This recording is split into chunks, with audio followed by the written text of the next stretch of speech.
Sun Style, Uratex Foam Customized Ay, Made. Sun Style. So, kung meron kayong mga abs roller gaya nito na nagbo-workout kayo sa bahay lang kasi nga gusto nyo sa bahay lang, then this is one of my highly recommended sa inyo para maging nipad ninyo. Unlike sa gantong nipad, kasi yung gantong nipad is masakit po siya sa tuhod kasi manipis nga po. Pero free lang naman to sa mga abs roller.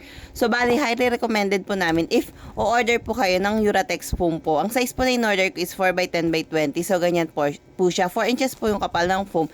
10 po yung lapad, then 20 naman po yung haba niya. So, maganda siya para maging nipad po. Kung nag-abs roller po kayo, para sa mga bahay ninyo, pang workout ninyo po for daily. So, ganyan po siya, di ba?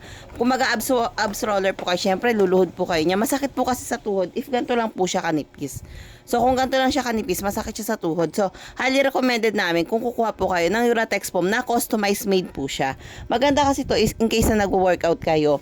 Kumbaga, kahit na nadadaganan siya, hindi maano yung tuhod ninyo, hindi kayo masasaktan. So, magiging komportable po yung pag-abs workout ninyo, yung pag-workout ninyo.